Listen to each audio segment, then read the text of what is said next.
These are certainly the cleanest steps on Madison Avenue. That's how Mr. Day wants them kept. Good morning. Morning.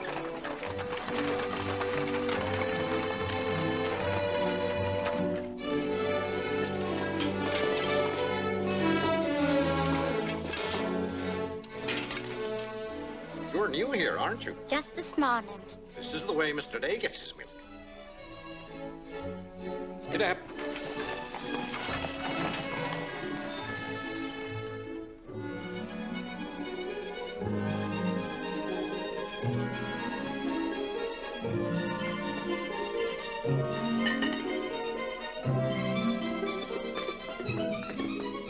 Annie, be careful of this dish. You could burn your hands. And keep the cover on till you're ready to serve them. Mr. Day likes his muffins hot. I'll do that.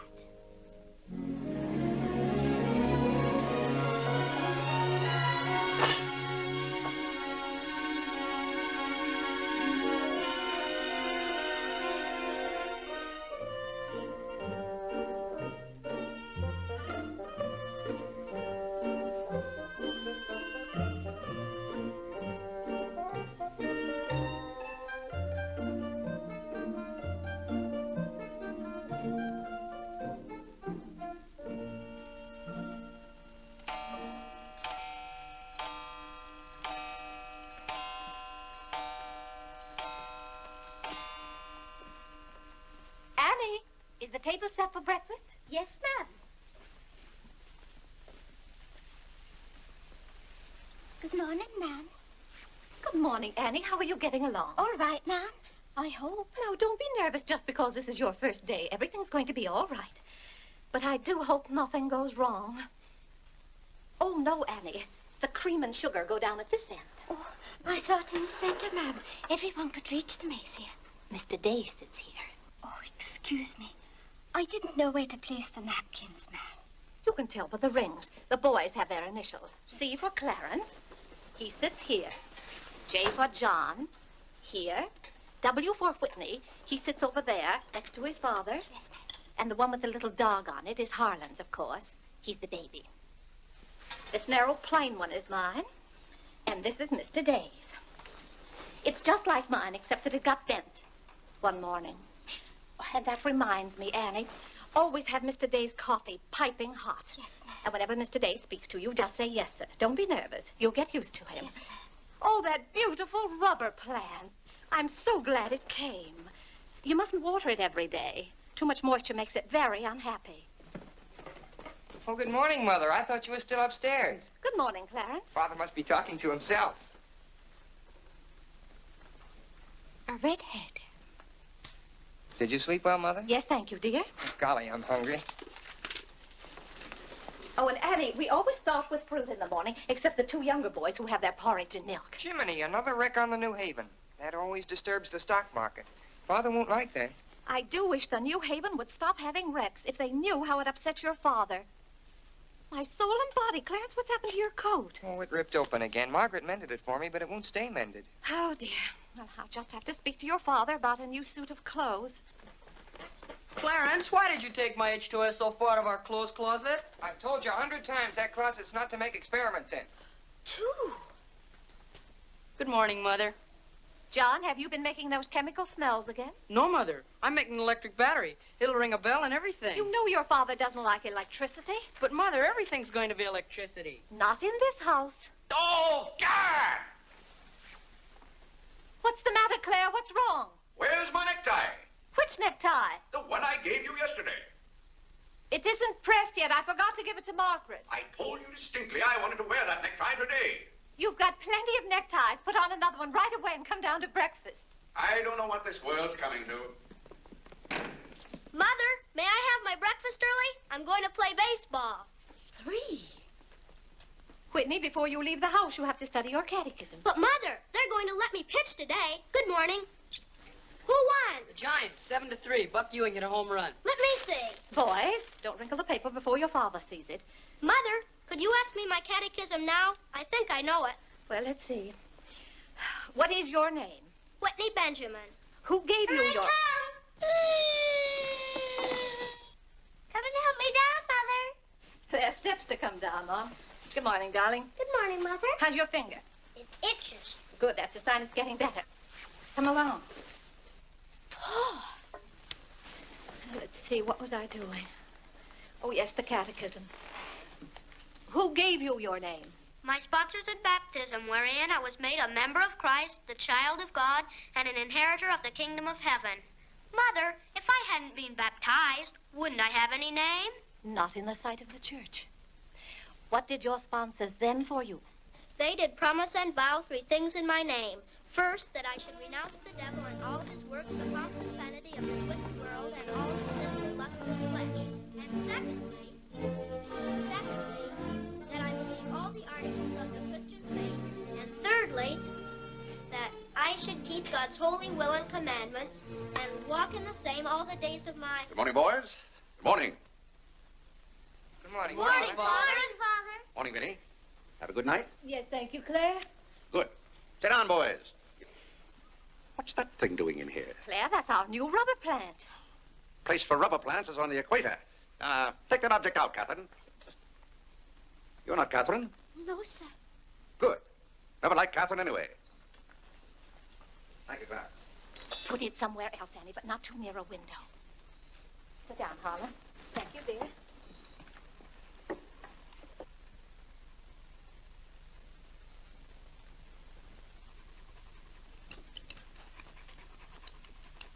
Where did that dog come from? She'll behave, Mother. I've talked to her. What did you say? Claire, that new suit looks very nice. You blasted tight. You put on a little weight, dear. Well, I weigh just the same as I always have. Well, Clarence has just managed to ruin the only decent suit he has. I'm sorry, but I'm afraid he'll need a new suit of clothes. Vinny, Clarence has to learn not to be so hard on his clothes. But, Father, I When you thought... start in Yale in the fall, you'll be completely outfitted. But nothing this summer. Can't I have one of your old suits cut down for me? Every suit I own still has plenty of wear in it. I wear my clothes until they're worn out. Well, if you want your clothes worn out, Clarence can wear them out much faster than you can. Yes, and, Father, you never get a chance to wear yours out. Every time you get a new batch of clothes, Mother sends the old ones to the missionary barrel. I guess I'm just as good as any old missionary. Clarence, before you compare yourself to a missionary, remember the sacrifices they make. Oh, I don't know, Vinny. I think my clothes would look better on Clarence than on some Hottentot. Have that dark sack suit of mine cut down to fit you. Oh, thank you, Father. One of Father's suits. Thank you, sir. In return for that, Clarence, I want you to practice more often on your violin. Whitney, don't eat so fast. Well, Father, I'm going to pitch today. But before I go, I have to study my catechism. What do you bother with that for? Because if he doesn't know his catechism, he can't be confirmed. But Vinny, Whitney's going to pitch today. He can be confirmed any old time. Claire, sometimes it seems to me you don't care whether your children get to heaven or not. Oh, Whitney will get to heaven all right. I'll be there before you are, Whitney. I'll see that you get in. And Whitney, when we get to heaven, we'll organize a baseball team of our own. Good. Be just like you to try and run things up there. Well, from all I've heard about heaven, it seems to be a pretty unbusinesslike place. They could probably use a good man like me. What makes you so sure they'll let you into heaven? Well, if they don't, I'll certainly raise a devil of a row. Claire, I do hope you'll behave when you get to heaven. Now, Vinny. Vinny, how many times have I asked you not to engage a maid who doesn't know how to serve properly? Claire, can't you see she's new and doing her best? How can I serve myself when she's holding that platter over my head? Hold it lower, Annie. Yes, ma'am. What became of the one we had yesterday? I don't know why you can't keep a maid. Oh, you don't. Why on earth can't you run your house the way I run my office? All I want is service. What the devil's that noise? It's Annie. Annie? Who's Annie? The maid. I'll take it, Annie. Claire, aren't you ashamed of yourself? What have I done now? You made her cry speaking to her the way you did. I never said a word to her. I was addressing myself to you. I do wish you'd be more careful. It's hard enough to keep a maid, and the uniforms just fit this one.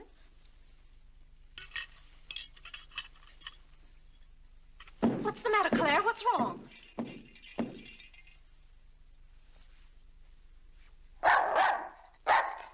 What in the name of... Well, where did you come from? Who do you belong to? She's mine, Father. Her name is Princess. Looks more like a prince to me. What's wanted? Margaret, this bacon's good. Oh, Well, it's good. yes, sir. Harlan, how's that finger? Come here, let me see it. Yes, Father. Ah, yes, that's healing nicely. I guess you'll know the next time that cats don't like to be hugged. It's all right to stroke them, but don't squeeze them. Now go back and finish your oatmeal. I don't like oatmeal, Go on and finish it. It's good for you. but I don't like it. I'll tell you what you like and what you don't like. You're not old enough to know about such things. You've no business not to like oatmeal. It's good. I hate it. That's enough. We won't discuss it. Eat that oatmeal at once.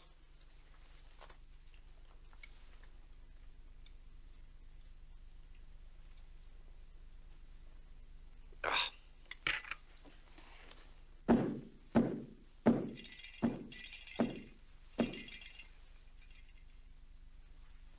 John, that letter's for your mother. I finished my oatmeal, Father. May I be excused? Yes, Whitney, you may go. It's a good game. I will. Whitney? Yes, Mother. My catechism. Never mind this morning, darling. Run along. Thank you, Mother. What's wanted? Margaret, what is this? Coffee, sir. It is not coffee. You couldn't possibly take water and coffee beans and arrive at that. It's slops, that's what it is. Slops. Take it away. I come down to this table every morning hungry. Well, if you're hungry, Claire, why aren't you eating your breakfast? I am. Aunt Judith wants me to come up and visit her.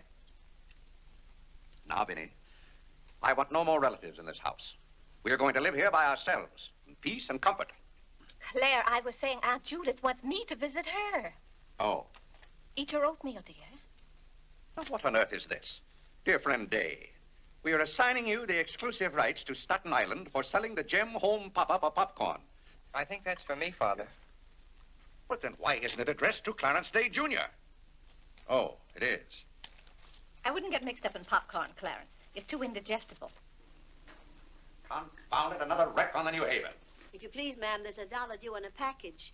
It's from Lewis and Congers. Oh, yes, those kitchen knives I ordered. Make a memorandum of that, Vinny. $1, and whatever it was for. Of course, Claire. I must have a record of what is spent running this house. I've never understood what good a record is after the money's gone. There's just $1, Margaret. Vinny, this house must be run on a business basis. Of course, dear. That's what the household accounts are for. Oh, Claire, it's 8:30. You don't want to be late at the office. Plenty of time.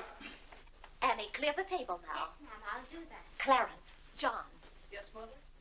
you boys go up and move the small bureau from my room into yours. Who's coming? Cousin Cora, and she's bringing a friend with her, a young girl. A girl?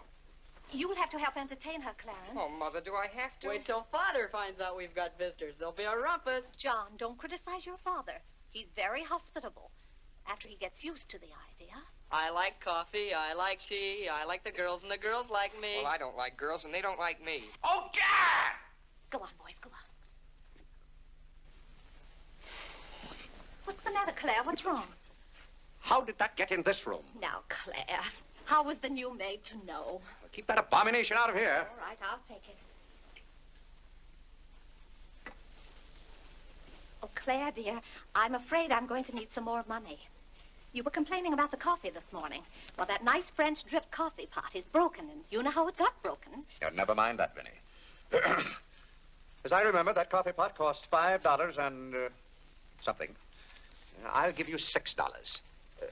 When you get it, Vinny, enter the exact amount in the ledger. Of course, Claire. We can't go on month after month having the household accounts in such a mess. No, and I've thought of a system that will make my bookkeeping perfect. Well, I'm certainly relieved to hear that. All we have to do is open charge accounts everywhere, and the stores will do my bookkeeping for me. Now, wait a minute, Vinny. Then, when the bills come in, you'd know exactly where your money had gone. Yes, I certainly would. Vinny, we get enough bills as it is. Claire, dear, don't you hate those arguments we have every month? I certainly do. Not to have those, I should think, would be worth something to you. Well, I'll open an account at Lewis and Congers and one at McCreary's to start with. Thank you, Claire. We'll see how it works out. Thank you. Oh, the rector's coming to tea today. The rector? Well, I'm glad you warned me. I'll go to the club. Don't expect me home until dinner time. Claire, dear, I do wish you'd take a little more interest in the church. Getting me into heaven is your business, Vinny. If there's anything wrong with my ticket when I get there, you can fix it up. Everybody loves you so much, I'm sure God must too. I'll do my best, Claire. It wouldn't be heaven without you. If you're there, Vinny, I'll manage to get in some way, even if I have to climb the fence. Sweet Marie, come to me, sweet Marie. Margaret, Margaret. Oh, yeah! What's the matter, Claire? What's wrong? Why did God make so many dumb fools and Democrats? Oh, politics. Yes, but it's taking the bread out of our mouths. Huh. Honest Hugh Grant. Honest, bah. Fine mayor you've turned out to be. If you can't run this city without raising taxes every 5 minutes, you'd better get out. Let someone who can. Richard Croker's running this town, and you're just his cat's paw. Tell me this. Are these increased taxes going into public improvements, or are they going into graft? Answer me that honestly if you can, Mr. Honest Hugh Grant. You can't. I thought so. Bah! Don't order dinner. You were elected to office on the promise that you would put an end to all this thievery and corruption. Have you put an end to it? No. You've encouraged it. Every day there's some new raid on the public treasury. If you don't stop plundering the pocketbooks of the good citizens of New York, we're going to throw you and your boodle board of aldermen out of office. I'm warning you for the last time. It's robbery. That's what it is. Highway robbery.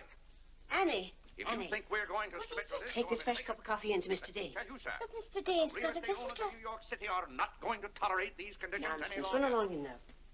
We pay you a good round sum to watch after our interests, and all we get is inefficiency. I know you're an nincompoop, and I strongly suspect you of being a scalawag. You're not going to escape your legal responsibilities. Legal responsibilities? By gad, I mean criminal responsibilities. Don't think for 1 minute we're going to let you escape. We're going to throw you into jail.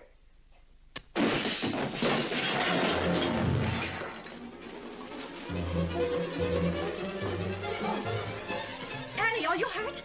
He can't throw me into jail. Vinny? Vinny, why can't I have quiet here in the morning? Claire, what happened? It sounded to me as though that maid dropped a whole tray of dishes. Yes, but what did you say to her? Say to her? I haven't seen her since breakfast. I better get to the office. Oh, yes, Claire, you don't want to be late. I'll be home in plenty of time for dinner. Why don't we have chicken fricassee tonight? Well, Claire, chicken's gone up. It's 8 cents a pound.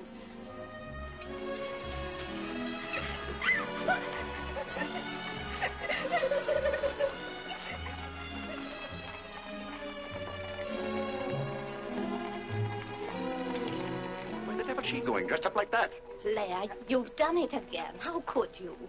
Could I what? Can't you see she's leaving? Dear, I've no time to engage a new maid. We'll have to have dinner out. Dinner out? Nonsense. I'll engage a new maid myself. Claire, you can't. She has to fit the uniforms. I'll have one here in an hour. Goodbye, dear. Bye. Good morning, Mr. Day. On your way to the office? Yes, Terence. Good morning. Mrs. Day? Good morning, Mr. Day. Jim.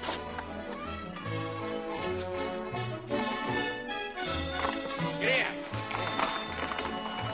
Get in.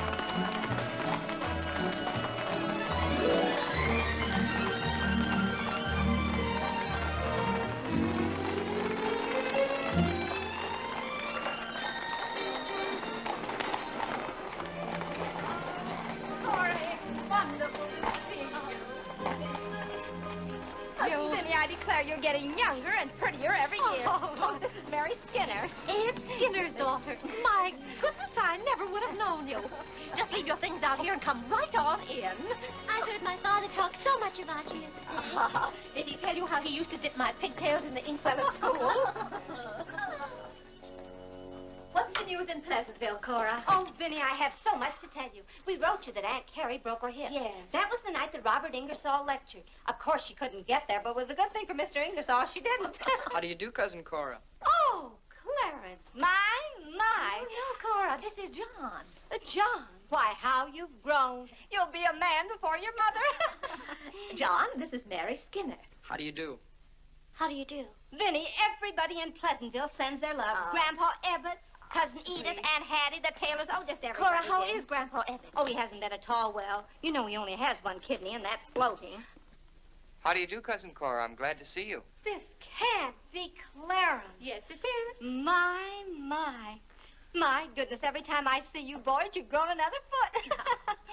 Let's see, you're going to St. Paul's now, aren't you? St. Paul's? I was through with St. Paul's long ago. I'm starting in Yale this fall. Yale? Oh, Mary, this is Clarence, Mary Skinner. How do you do? Oh, this is Mary's first trip to New York. Yes, it is. It's her first trip. We'll have to show Mary around. Oh, I tell you, I'll ask Mr. Day to take us all to Delmonico's for dinner tonight. Delmonico's? Think of that, Mary, Delmonico's. And Cousin Clara's such a wonderful host. Well, I know you girls want to freshen up, so come upstairs. Clarence, get their bags. I've given you girls Clarence's room, but he didn't know about it until Now, this Vinny, morning. I don't want you to He give hasn't us a moved his thought. things Don't out you yet. bother about us for That doesn't 1 make any minute. John, get their old bags. We can just take care of ourselves. Oh, you play the violin. Well, I fool with it a little. You're just being modest. No, really, I play the piano. Not awfully well, but... Now, you're being modest. Do you ever play duets? Well, I haven't up to now. Neither have I. Up to now.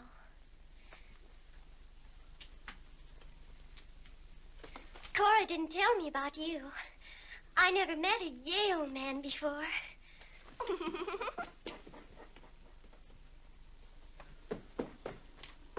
What's happened to you?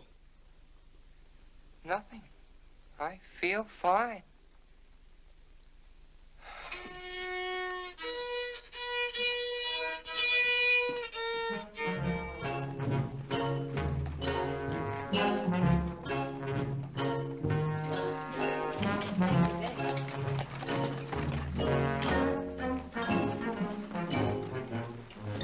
Where do you keep them?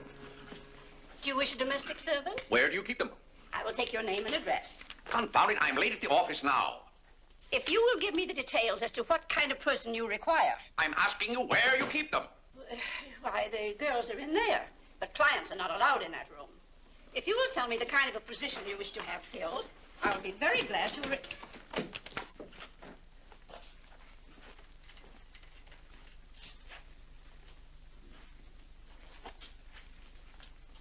You stand up, please.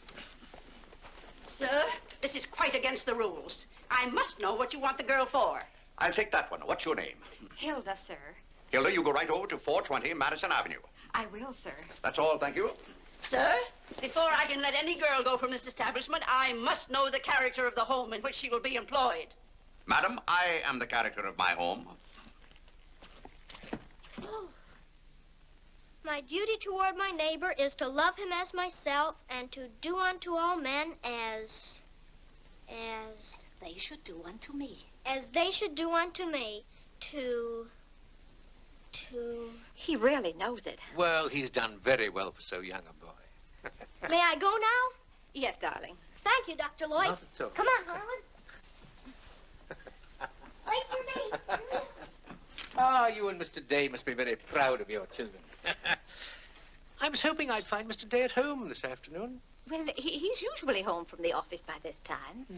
Perhaps he's gone for a gallop in the park. It's such a fine day. He's very fond of horseback riding, I believe. Oh, yes.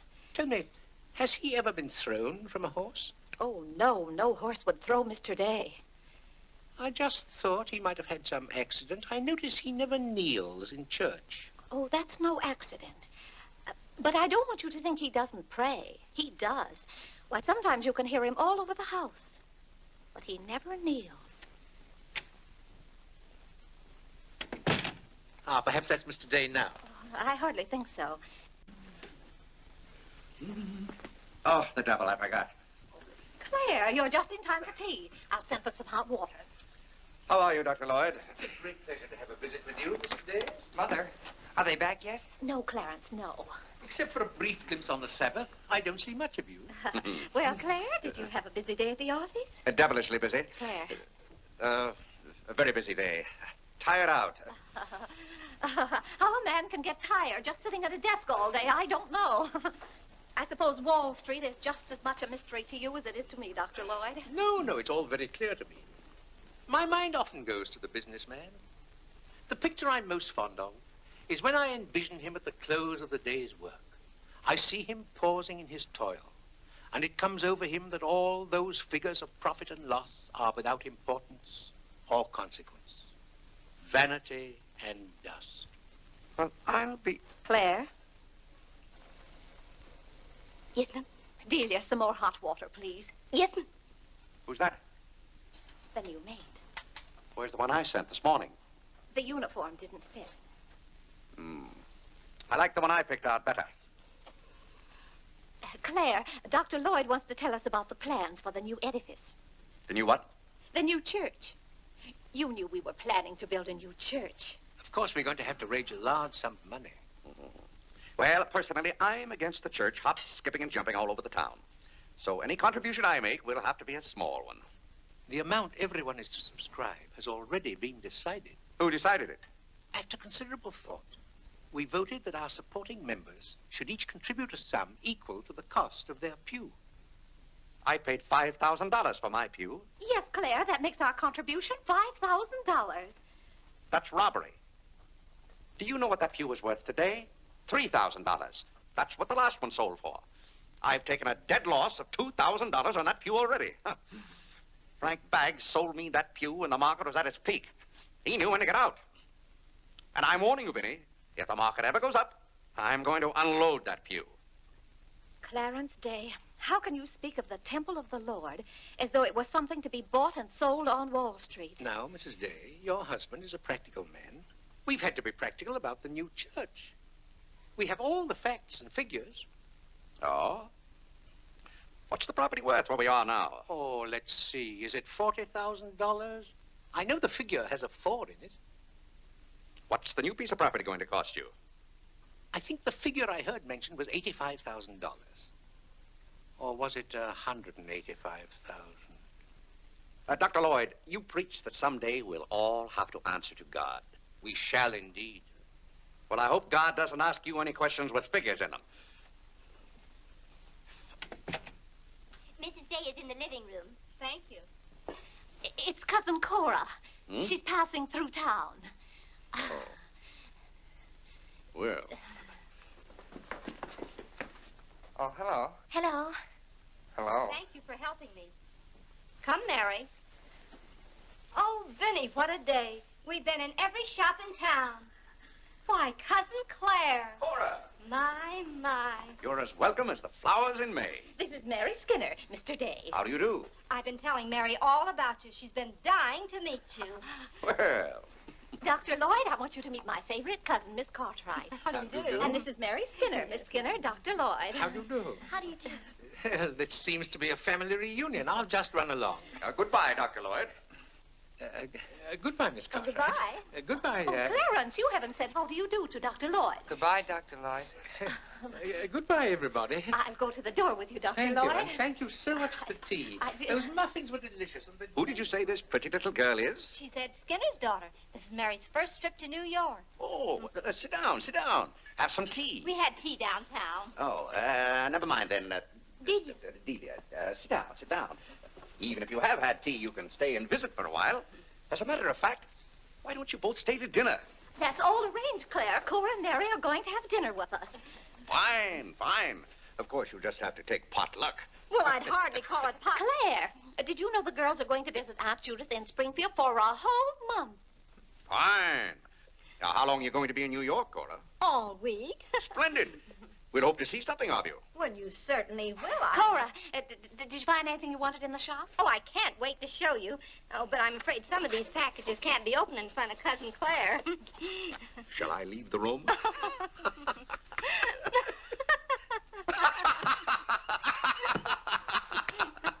Oh, Clarence, would you take the package package in the hall up to our room, or should I say your room. Wasn't it nice of Clarence to give up his room to us for a whole week? Cora, come on, I just can't wait to see what's in those packages. Well, we'll be back soon. Vinny, I wish to speak to you before you go upstairs. I'll be down in just a minute, Claire. I wish to speak to you now. I'll be up in just a minute, Cora. It's all right, Vinny. Come along, Mary. Are those two women encamped in our house? Now, Claire. Answer me, Vinny. Now, Claire, you know... Answer me! Just a minute. Clarence.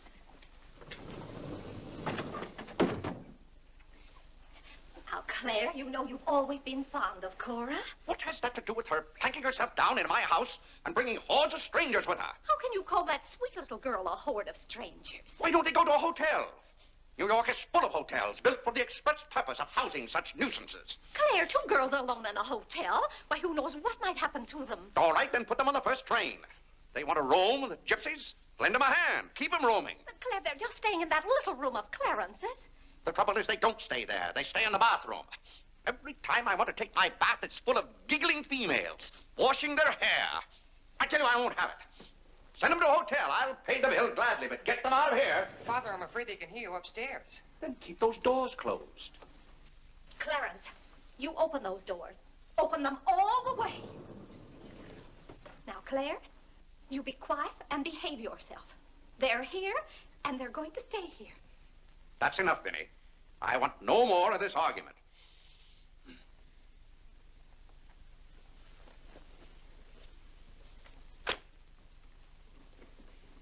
Oh, tcha! What I don't understand is why this swarm of locusts always descends on us without any warning. Oh, thunder.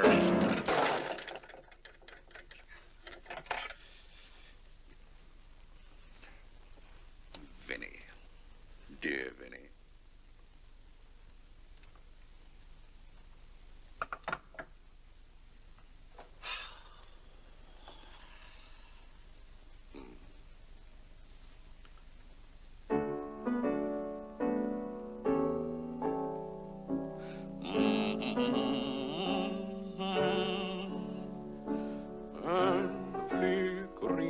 Shadows softly come and go.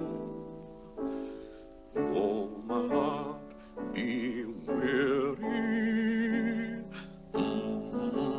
Father, may I go along with the rest of you to Delmonico's? What's that, Delmonico's? You're taking Mother, Cousin Cora, and Miss Skinner to Delmonico's for dinner tonight. Oh, Gad! I won't have it. I won't have it. I will not have my life arranged for me. I bought this house for my own comfort. I will not submit myself to this indignity. Now, Claire, what's the matter? I won't stand it. By heaven, I won't stand it. Clarence. Do I understand that I am not permitted to have dinner in my own home? Oh, Claire, a little change will do you good. I have a home to have dinner in, and any time I can't have dinner at home, this house is for sale. Well, Claire, you can't have dinner here tonight because it isn't ordered. And besides, Cora and Mary want to see something of New York. Well, that's no affair of mine. I am not a guide to Chinatown and the Bowery. Oh, Mr. Day, I just love your house. I could live here forever.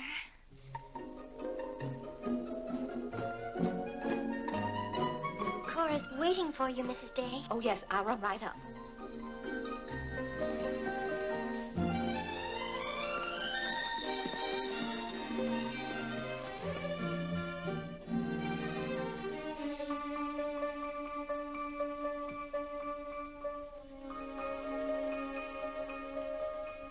I'm glad you like our house, Miss Skinner.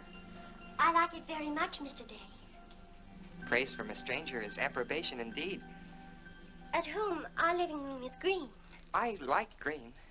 I like green, too. Red's my favorite color. It's an interesting thing about colors. Red's a nice color in a house, too, but outside, too much red would be bad. I mean, for instance, if all the trees and the grass were red. Outside, green's the best color. That's right. I never thought of it that way. But when you do think of it, it's quite a thought. I bet you make your mark at Yale. Oh. My mother wants me to go to college. Do you believe in girls going to college? I guess it's all right if they want to waste that much time before they get married, I mean.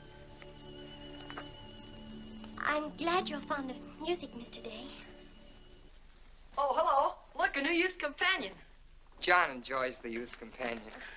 John. Won't you sit down? Oh, thank you.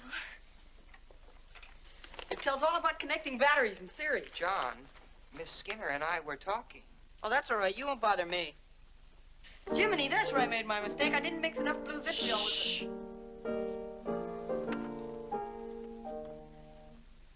Oh, don't stop. Can you play that? I'm afraid not. Can you play Sweet Genevieve? That's my favorite. Not without my music.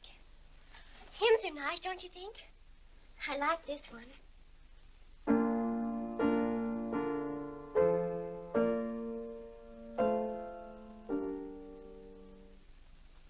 That's funny.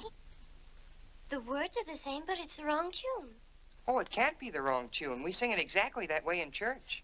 We don't sing it that way in the Methodist church. You see, we're Methodists. Oh, that's too bad. Oh, I don't mean it's too bad that you're a Methodist. Anybody's got a right to be anything they want, but what I mean is we're Episcopalians. Yes, I know. Anyway, the words are the same. Shall we begin?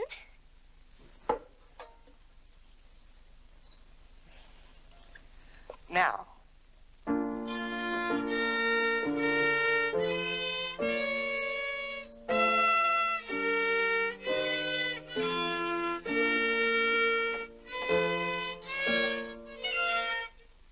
Oh, dear. Well, what's wrong? Shall we try again?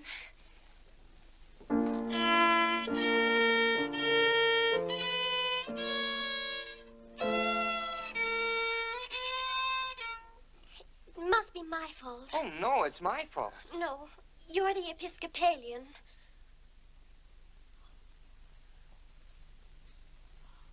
I just remembered something.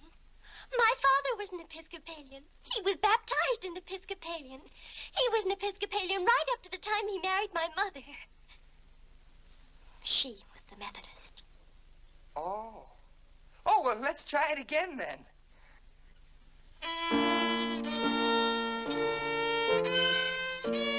Well, Clarence, if you're going to Delmonico's with us, you'd better get dressed. Am I going to? Jiminy. Thank you, Father.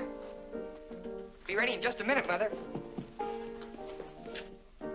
Minnie, that young lady looks about the same age you were when I came out to Pleasantville to rescue you. Rescue me? You came out there to talk me into marrying you. It worked out just the same. Ah.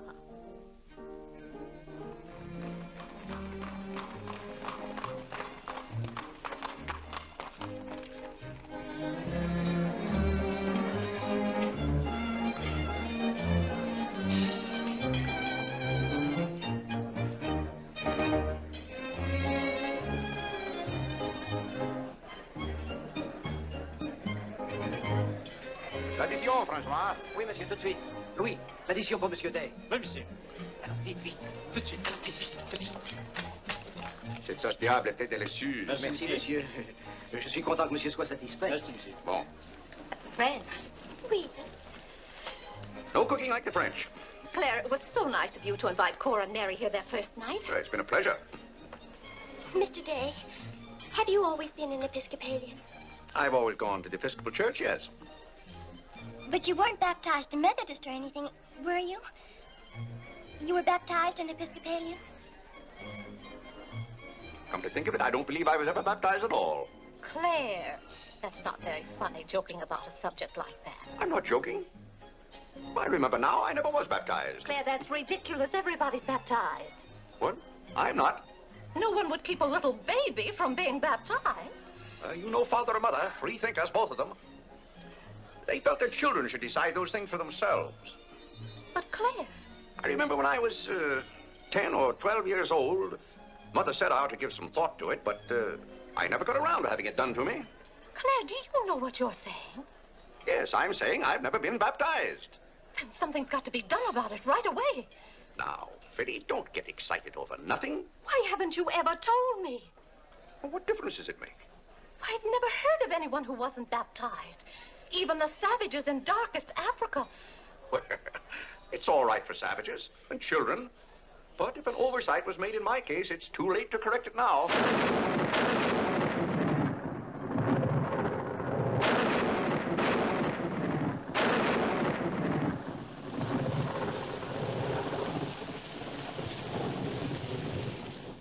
But if you're not baptized, you're not a Christian. Why, confound it, of course I'm a Christian. A mighty good Christian, too. A lot better Christian than those psalm singers in church. But you can't be if you won't be baptized. I won't be baptized, and I will be a Christian. I'll be a Christian in my own way.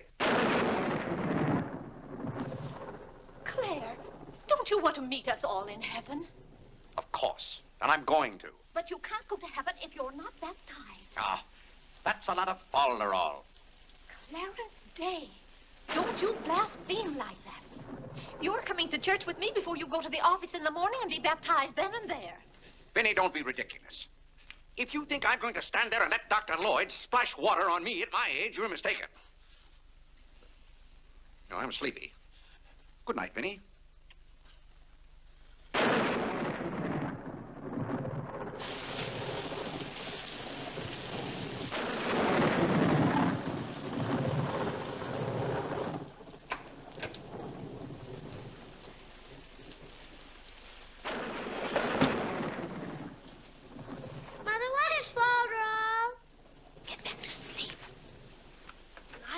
Yes, Whitney. If Father hasn't been baptized, he hasn't any name. In the sight of the church, he hasn't any name. That's right. Maybe we're not even married.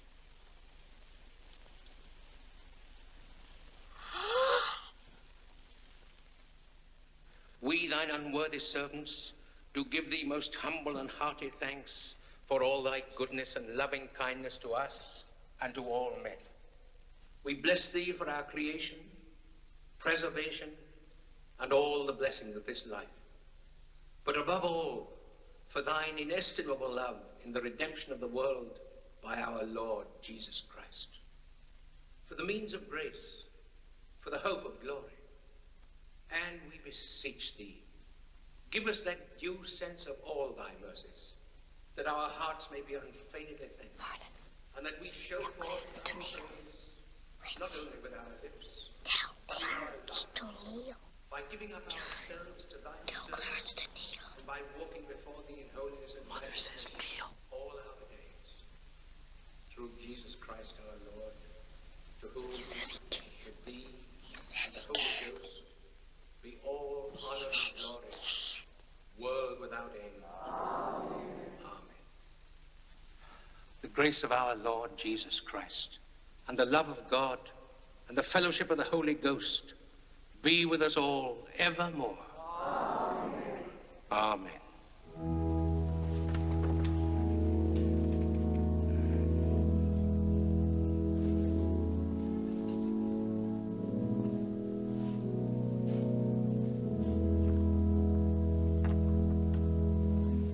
And so, my friends, what comfort and security it gives us when we have reached the age of understanding to know that the rite of baptism has not been neglected in our infancy or youth.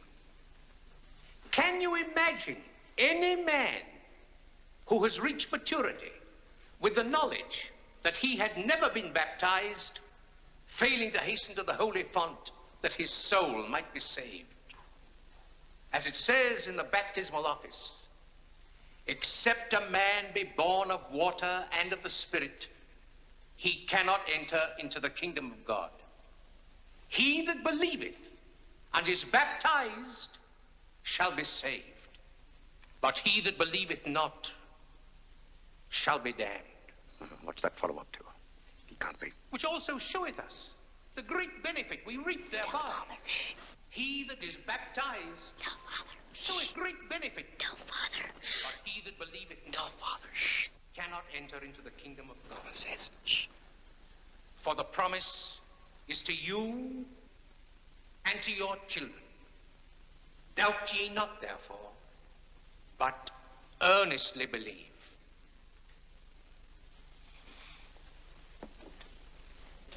In the name of the Father, and of the Son, and of the Holy Ghost. Amen.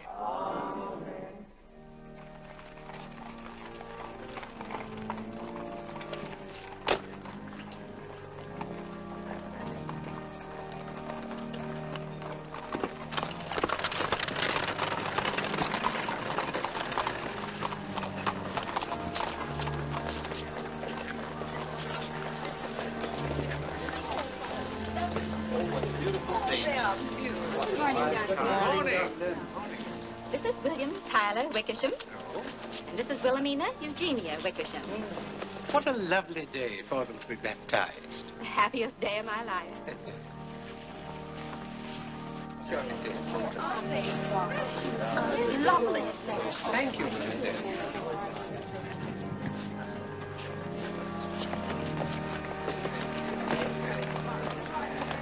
Claire, you know I didn't ask Dr. Lloyd to do that. You must have said something. Well, I had to find out from him if we were really married. I am married and I'm not baptized. And as far as I'm concerned, the whole congregation can know it. They certainly know it now. That suits me. I don't go to church to be preached at as though I were some lost sheep.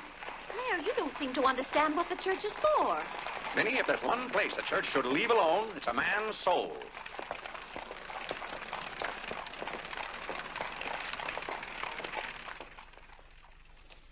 Well, he's going to be baptized, Cora. You mark my word. I just couldn't go to heaven without Claire. Why, I get lonesome for him even when I go to Ohio. It's awfully hard on a woman to love a man like Claire so much. Oh, men are so aggravating. They take everything for granted. They certainly do. You know, I don't believe Claire's come right out and told me he loves me since we've been married. Of course, I know he does because I keep reminding him of it. You have to keep reminding them, Cora. Minnie, the table isn't set for dinner yet. I'll be back in a minute, Cora. We're having it after Cora and Mary go to the train. Their cab's coming at 1 o'clock. Cab? The horse cars go right past the door. But, Claire, they have those heavy bags. Cabs are a waste of money. Well, if dinner's going to be delayed, I'll work on this month's bills. Where are they? Now, Claire, it isn't fair to go over the household accounts when you're hungry. Vinnie, where are those bills? They're in the library on your desk. Oh. I didn't know dinner was going to be late. No one ever tells me anything in this house. Back home, I ride all the time. I love horses. The horse is my favorite animal. Well, goodness, where have you two been? Clarence wanted to show me his grandfather's house. You'll have to hurry and finish your packing. It won't take me long. Can I help you pack? Clarence! Clarence? Why did you kneel in church today? I just couldn't. If it's because your father doesn't kneel, you must remember he wasn't brought up to kneel in church. But you were. Has it anything to do with Mary? I know she's a Methodist. Oh, no, Mother. Methodists kneel. Mary told me. They don't get up and down so much, but they stay down longer. Clarence, you want to kneel, don't you? Oh, yes, I wanted to kneel today. I tried. You saw me try, but I just couldn't. Is that suit of your father's too tight for you? No, it's not too tight. Well, what is it? Mother, very peculiar things have happened to me since I started to wear this suit. I can't seem to make these clothes do anything Father wouldn't do. Oh, that's nonsense, Clarence. And not to kneel in church is a sacrilege. Making Father's trousers kneel seemed more of a sacrilege. Clarence! Do you know what happened at Dora Wakefield's party for Mary last night? We were playing musical chairs, and some girl sat down suddenly right on my lap. Well, I jumped up so fast she almost got hurt. She was sitting on Father's trousers. Well, Mother, I've got to have a suit of my own. My soul and body. Well, you'll just have to talk to your father about it. I'm sure if you approach him the right way, you know, tactfully, he'll see. Oh, excuse me. Gracious. It didn't take you very long. Well, I'll see about your box lunch for the train. Remember, it's Sunday.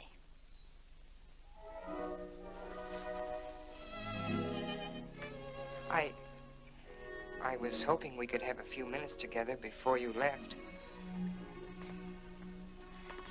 Cora had so much to do, I wanted to get out of her way. Well, didn't you want to see me? I did want to tell you how much I've enjoyed our friendship. Oh, hello. Mother told us to sit in the living room till dinner's ready. Not on the best sofa. Hello. Hello. Have you ever been out on our porch? Oh, yes. Well, let me show it to you. It's awfully hard to grow up in a family with children.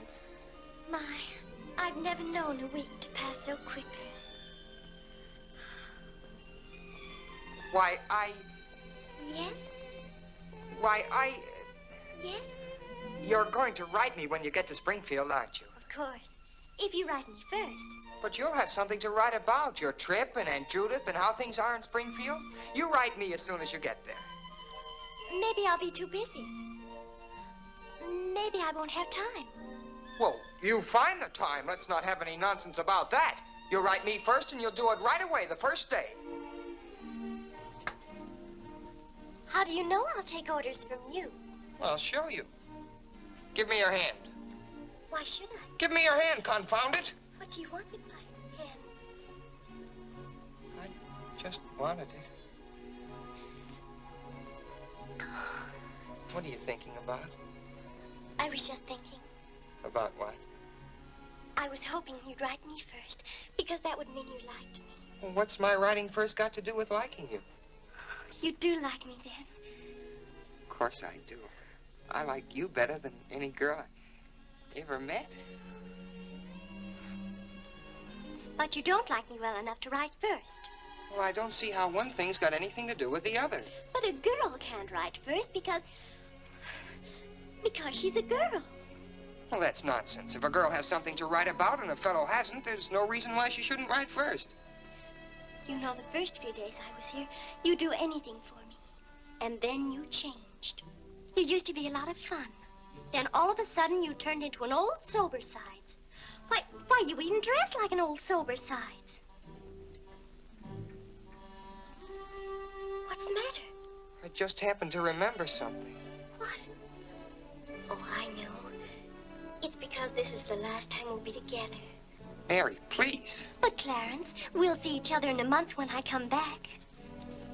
Oh, Clarence, please write me first, because that'll show me how much you like me. Please. I'll show you how much I like you. Get up, get up! Oh, Mary, don't do that. Please don't do that. Now you'll think I'm just a bold and forward girl. Oh, no, it's not that. Was it because it's Sunday? No, it'd be the same any day. Oh! You just didn't want me sitting on your lap. Oh, it was nice of you to do it. It was nice of me, so you told me to get up. You just couldn't bear to have me sit there. Oh, you needn't write me first.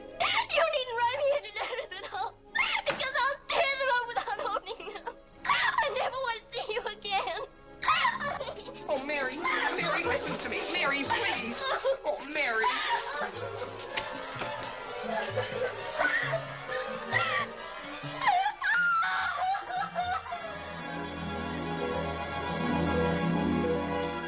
Clarence! Yes, Father? That young lady's crying. She's in tears. What's the meaning of this? I'm sorry, Father. It's all my fault.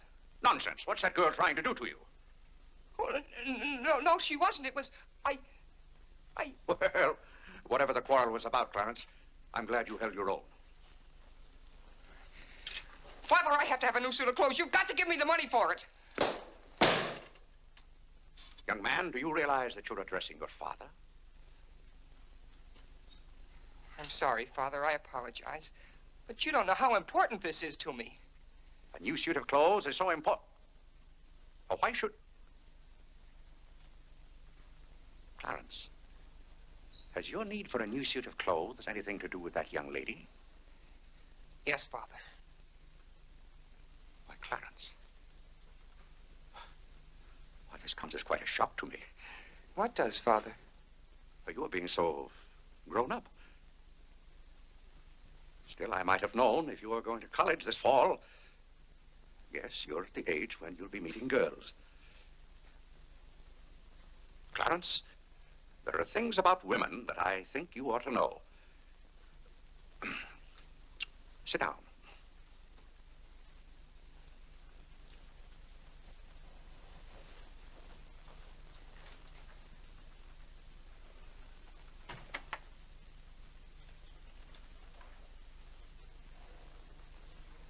Yes, I think it's better for you to hear this from me than to have to learn it for yourself. Clarence, women aren't the angels that you think they are. Well, now, first let me explain this to you. You see, Clarence, we men have to run this world, and it's not an easy job. It takes work, and it takes thinking. A man has to reason things out. Now, you take a woman. A woman thinks... No, I'm wrong right there. A woman doesn't think at all.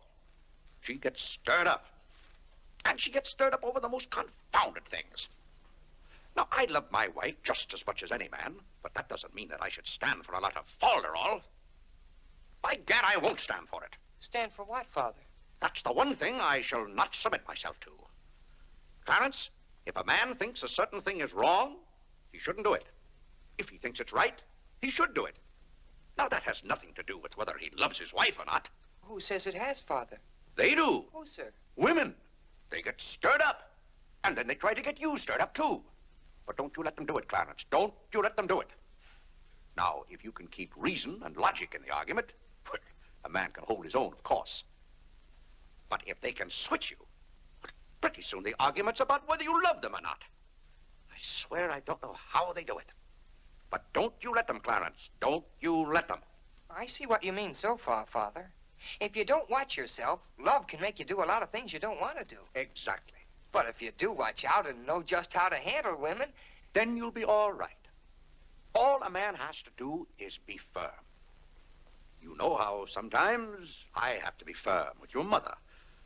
Yes, but Father, what can you do when they cry? Well, that's quite a question. You just have to make them understand that what you're doing is for their good. I see. Now, Clarence, you know all about women.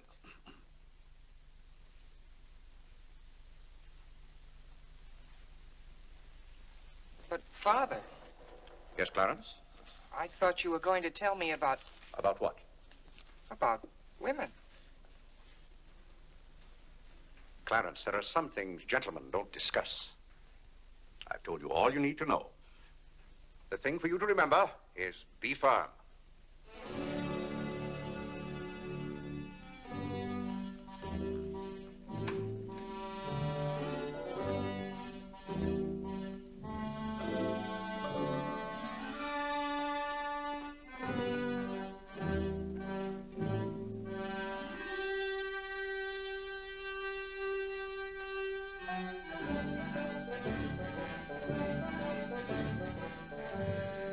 Mary, when you get to Springfield, the very first thing you...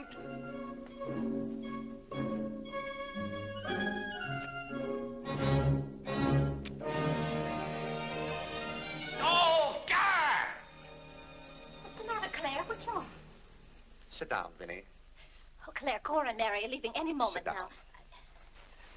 Vinny, you know I like to live well. And I want my family to live well. But this house must be run on a business basis. I must know how much money I'm spending and what for. For instance, if you recall, a week ago, I gave you $6 to buy a new coffee pot. Yes, because you broke the old one. You threw it right on the floor. I'm not talking about that. Now, I find here among my... It was a pity to break that nice coffee pot, Claire. It was imported from France, and that little shop has stopped selling them. But what has that They to... said the tariff wouldn't let them, and that's your fault because you're always voting to raise the tariff. The tariff protects America against cheap foreign labor. Now, this bill... The tariff does nothing but put up the prices, and that's hard on everybody, especially the farmer. Vinny, I wish to heaven you wouldn't talk about matters you don't know anything about. I do, too, know about them. Miss Gulick says that every intelligent woman should have some opinion Who, about... may I ask, is Miss Gulick? She's the current events woman I told you about, and the tickets are $1 every Tuesday. Do you mean to tell me that a pack of idle-minded females pay $1 apiece to hear another female gabble about the events of the day? Listen to me if you want to know anything about the events of the day. But you get so excited, Claire. And besides, Miss Gulick says that our president, whom you're always belittling, prays to God for guidance. Vinny, what happened to that $6? What $6? I gave you $6 to buy a new coffee pot. Now I find that you apparently got one at Lewis and Conger's and charged it. Here's the bill. One coffee pot, $5. So you owe me $1 and you can hand it right over. I'll do nothing of the kind. What did you do with that $6? Well, Claire, I can't tell you now, dear. Why didn't you ask me at the time? I give up. Wait a minute. I spent $4.50 for that new umbrella. Now we're getting somewhere. One umbrella, $4.50. And that must have been the week I paid Mrs. Tobin for 2 extra days washing. Mrs. Tobin. That's $2 more. $2. That makes $6.50, and that's another 50 cents you owe me. I don't owe you anything. What you owe me is an explanation of where my money's gone. I do the best I can to keep down expenses. You know yourself, Cousin Phoebe spends twice as much as we do. Don't talk to me about your cousin Phoebe. You talk about your own relatives enough. That's not fair, Vinny. When I talk about my relatives, I criticize them. I can't even speak of Cousin Phoebe. You can speak of her all you want to. But I won't have Cousin Phoebe or anyone else dictating to me how to run my house. I didn't say a word about her dictating. Claire, you know she isn't that. You said... Well, I don't know what you said now. You never stick to the point. Now, we're going over this account book, item by item. I find here a bill for $38. I don't know what you expect of me. I tire myself out chasing up and down those stairs all day long, trying to look after your comfort, to bring up our children. I do the mending and the marketing. Now you want me to be an expert bookkeeper, too.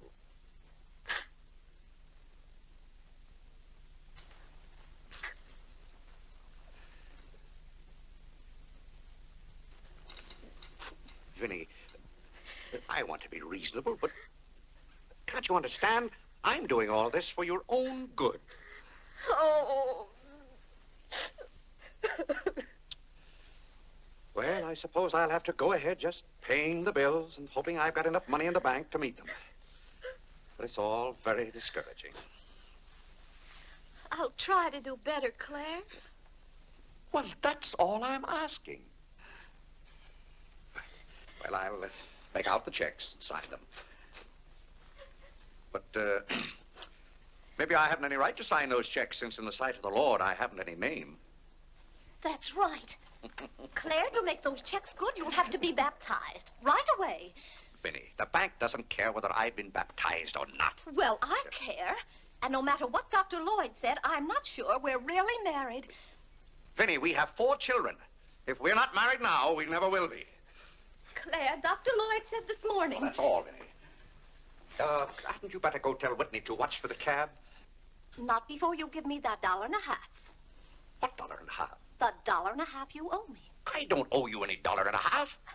I gave you money to buy a coffee pot for me, and somehow it turned into an umbrella for you. Why, Clarence Day, what kind of man are you?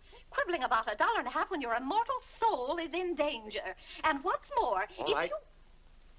All right.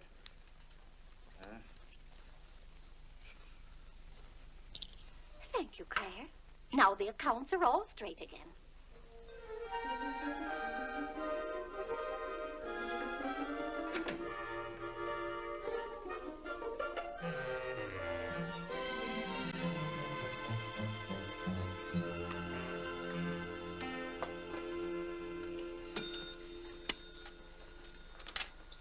What were you doing down there? I'm setting up this new burglar alarm. I invented it myself. Have you got any money you can lend me? No, you owe me 30 cents now. Well, I'll give you my stamp collection and my piece of John Wilkes Booth's finger. How much? Enough to get a new suit of clothes? If you can wait a month till I hear from the patent office in Washington, I may be rich. Well, I can't wait that long. Maybe I could get it sooner. I'm going to look into something else tomorrow. Wanted, an energetic young man to sell household necessity. Liberal commission. Apply 312. What? John, let me have this job. Why should I give you my jobs? They're hard to get. But I've got to get a new suit of clothes. Maybe I could get the job for both of us. I'll ask the man.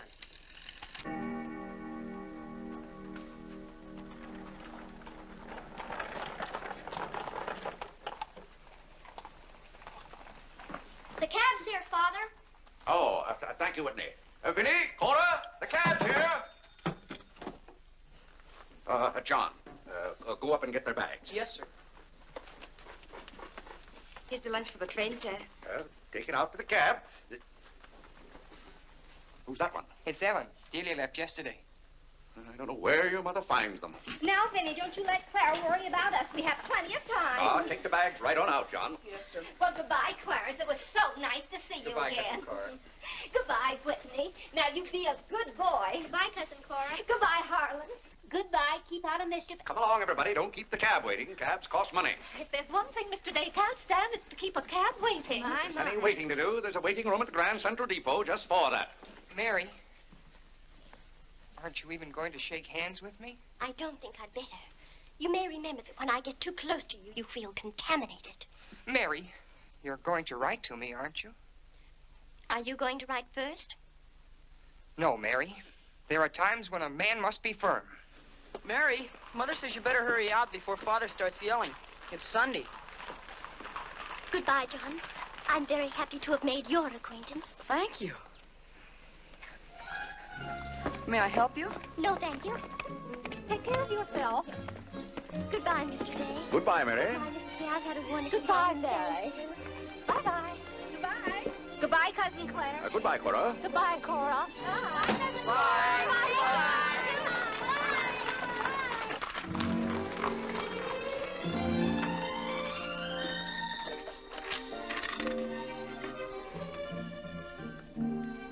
Dear Mary. My duty toward my neighbor is to love him as myself and to do to all men as I would they should do unto me. Has Father gone to the office yet? Come on, let's go to the ball field. I've got to guard this box till John comes back. It's his burglar alarm. It wouldn't work, so he fixed it. We're going to put it back in the dining room after Father goes to the office. Are there burglars around? Everywhere. Oh. To love, honor, and succor my father and my mother. Why do you have to learn that? Because if I don't, I'll go to hell. Father's going to hell. He is not. Yes, he is, because he isn't baptized. He'll go to hell and burn for 1,000 years. He won't. He won't. He'll be in a lake of fire and brimstone, and 1,000 devils with pitchforks will be poking at him. No, Mother, don't let me. Father will hear you. No, I don't. Oh, come on, ye faithful. Oh, come on, ye faithful. That noise. Just singing, Father. You boys be quiet. You know your mother isn't feeling well. Yes, Father.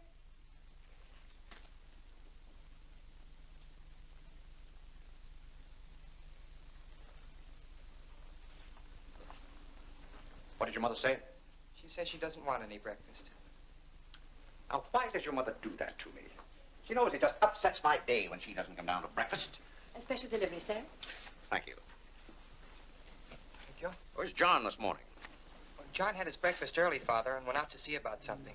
See about what? Well, John and I thought we'd work this summer and earn some money. Good. Work never hurt anyone. It's good for them. But if you're going to work, work hard. King Solomon had the right idea about work. Whatever thy hand findeth to do, Solomon said, do thy doggonedest. Well, I don't understand this at all. Here's a letter from some woman I never even heard of. Oh, Father. Oh, Gad! What is it, Father? This woman claims that she sat on my lap and that I didn't like it. Huh. What's that word? No, that one down there. It looks like curiosity. Oh. I only opened your letter as a matter of curiosity. Yes, go on. Why, this gets worse and worse. It just turns into a lot of sentimental, lovey-dovey mush. Tcha!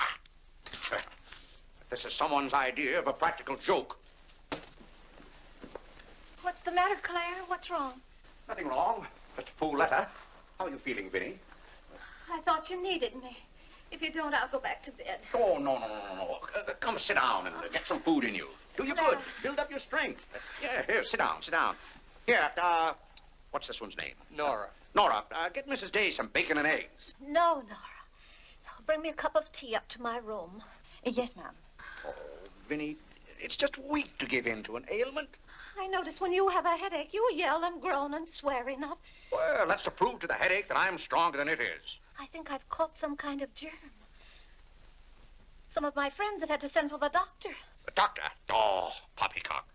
But Claire, dear, when people are ill, you have to do something. Certainly I have to do something. Cheer them up. That's the way to cure them. How would you go about cheering them up? I? Why, I'd tell them, bah.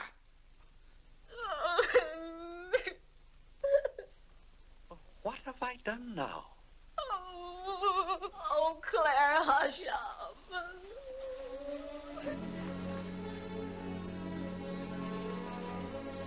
Hey, I didn't mean to upset you.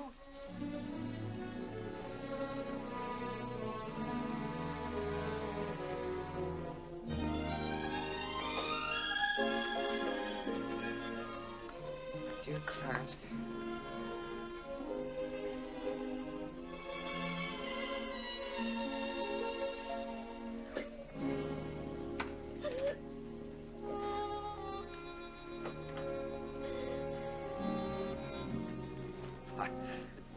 I was just trying to help you.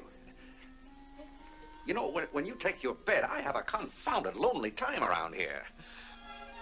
So when I see you getting it into your head that you're not feeling well, I want to do something about it. But just because some of your friends have given into this, no reason why you should imagine you're ill. Claire, stop. Get out of this house and go to your office.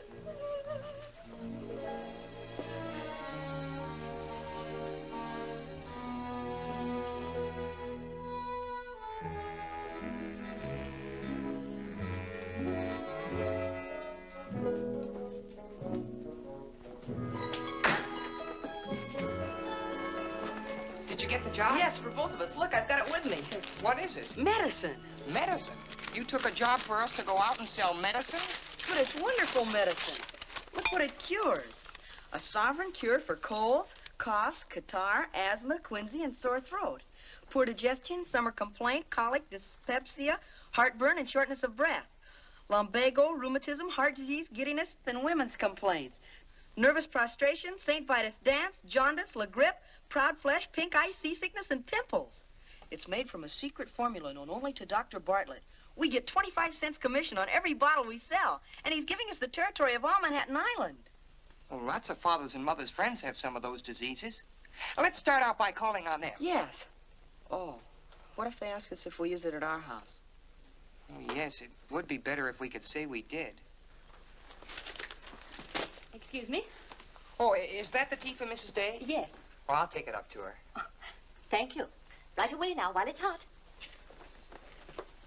What's the matter with Mother? I don't know. She was just complaining. Say, it says here it's good for women's complaints. Here.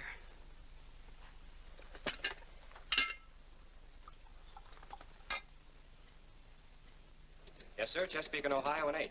New York Central, 3/4. I'd like to see Mr. Day about those Morris and Essex bonds.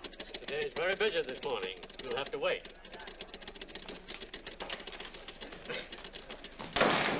Where's Father? Well, Master Whitney, have you come to pay us a visit? Where's Father? He's busy in his office with a customer. Master Whitney! But, Mr. Day, the president of the firm is... Father, you have to come home right away. What's the meaning of this? Who sent you down here? Your mother? No, sir. Mother's ill. She's terribly ill. Did the doctor send you for me? No, sir. It was Margaret. Margaret? Margaret says you're to come home right away and no nonsense. Perkins, go down and stop the first cab you see. A cab, sir? For you, Mr. Day? Yes, I want a cab, and no nonsense.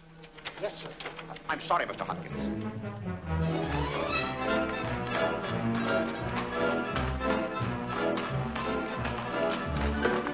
Confound you, can't you go any faster?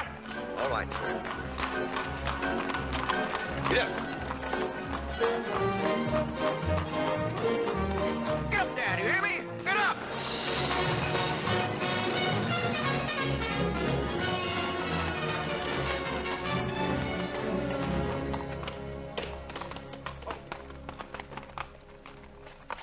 Oh, Doctor, how is Mrs. Day? She's a pretty sick woman.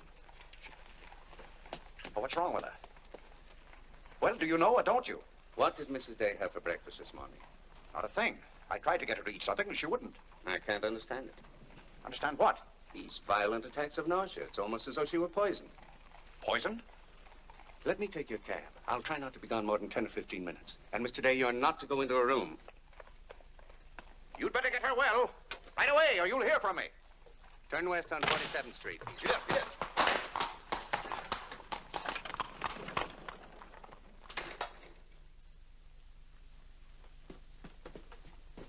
How is Mother? I don't know. Well, she better be good and sick, or Father may be mad at me for getting him up here. Especially in a cab. Has your father come? Yes, just now. Where are you going, Margaret? I have to go for the minister.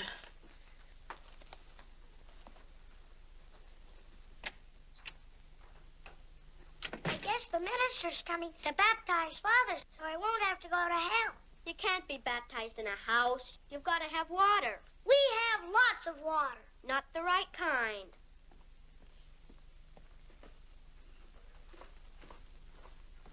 Is Mother better, Father? How can I tell? She wouldn't let me in the room with her. These confounded doctors never know what's the matter with anybody.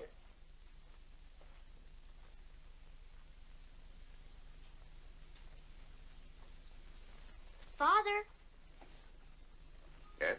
Mother's going to get well, isn't she? Of course she's going to get well.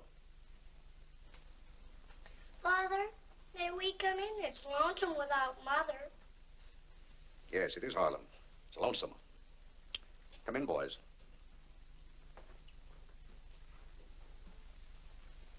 What have you been doing, Harlan? Nothing. They won't let me upstairs. What about you, Whitney? I was supposed to learn the rest of my catechism. Will you hear me, Father? Yes, Whitney, I'll hear you. Start here. How many parts are there in a sacrament? 2, the outward visible sign and the inward spiritual grace. What is the outward visible sign or form in baptism? Water, wherein the person is baptized in the name of... You haven't been baptized, have you, Father? Whitney, what is the outward visible sign? Water, wherein the person... You don't know it well enough, Whitney. You'd better go and study it some more. Do you want me to read to you, Harlan? Father, are they going to put you into hell? Whitney, take Harlan with you.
What's the world coming to? Everybody's sending for doctors. Doctors don't do you any good. Only make you feel worse. All poppycock.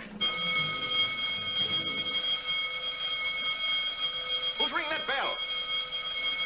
Stop that noise! Stop it, I say! What idiot's ringing that bell? Mr. Day. We must all be quiet. Mrs. Day is very ill. I know she's ill. Go up and see if she needs anything. And what are you doing out of the house? Send for the minister. The minister? He'll be right in. He's paying off the cab.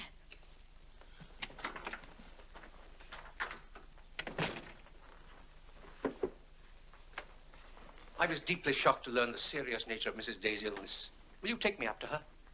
She's resting now. She can't be disturbed. The doctor will be back in a minute. Mrs. Day has been a tower of strength in the parish. Everyone liked her so much. Yes, she was a fine woman. I wish to heaven you wouldn't talk about Mrs. Day as if she were dead.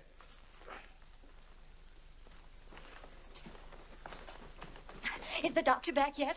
No. Does she need him? Well, she's kind of restless. She's talking in her sleep and twisting and turning.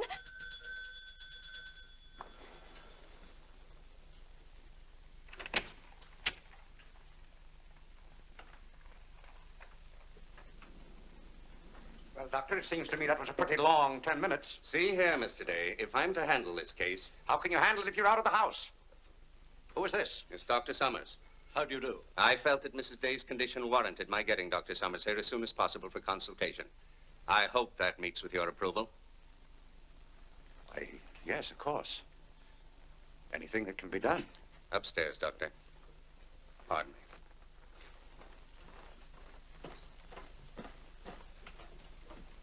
Mrs. Day is in good hands now, Mr. Day. There's nothing you and I can do at the moment to help. Dr. Lloyd. Yes? There's something that's troubling Mrs. Day's mind. Oh? I think you know what I refer to. Yes. You mean the fact that you've never been baptized? Yes, I gathered that you knew about it from your sermon last Sunday. But let's not get angry. I think something had better be done about it. Yes, Mr. Day? When the doctors get through up there, I want you to talk to Mrs. Day. I want you to tell her something. Why, I'd be glad to. You're just the man to do it. She shouldn't be upset about this. I want you to tell her that my being baptized would just be a lot of confounded nonsense. But, Mr. Day... No, she'd take your word on a thing like that. And we both must do everything we can to help her now. But the solution is so simple. It would take only your consent to be baptized. That's out of the question. And I'm surprised that a grown man like you would suggest such a thing.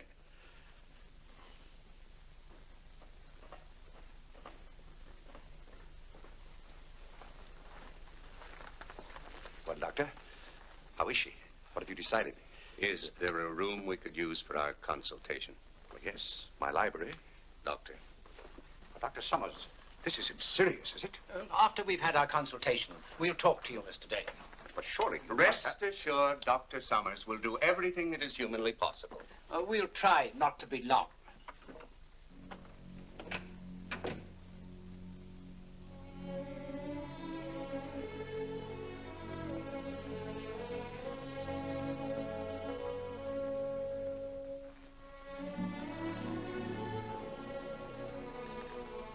Tell me, this Dr. Summers, he's very highly thought of, isn't he? Oh, yes. Well, if Vinnie is seriously... If anyone could help her, he could. Don't you think? Very fine physician. But there is a greater help, ever present in the hour of need. Let us turn to him in prayer. Let us kneel and pray.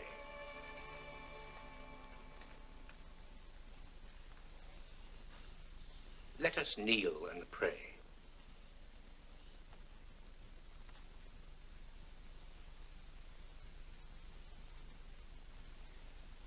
O Lord, look down from heaven. Behold, visit, and relieve this thy servant who is grieved with sickness. Have mercy on her, O Lord. Have mercy on this miserable sinner. Forgive her, and extend thy accustomed goodness. She's not a miserable sinner, and you know it. Oh, God!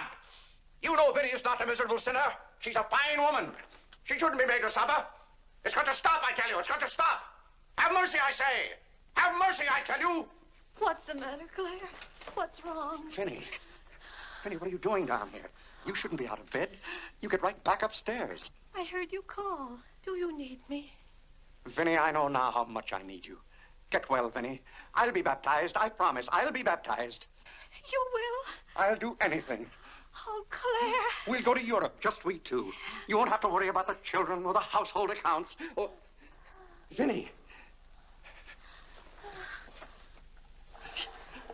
Don't worry, Mr. Day. She'll be all right now. Bless you for what you have done. What did I do? You promised to be baptized. I did? Oh, Gad!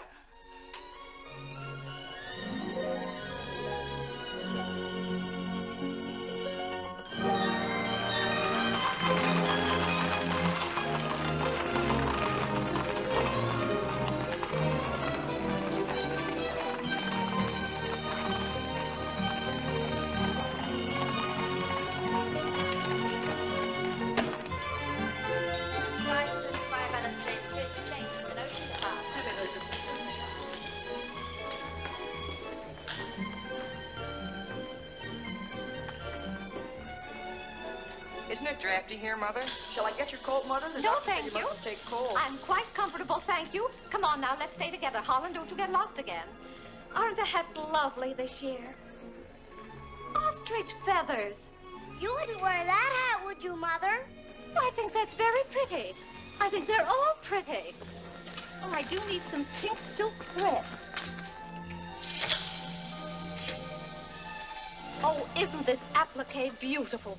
Just arrived from Paris, madam. It's charming. What are you looking for, Mother? Oh, I'm just shopping.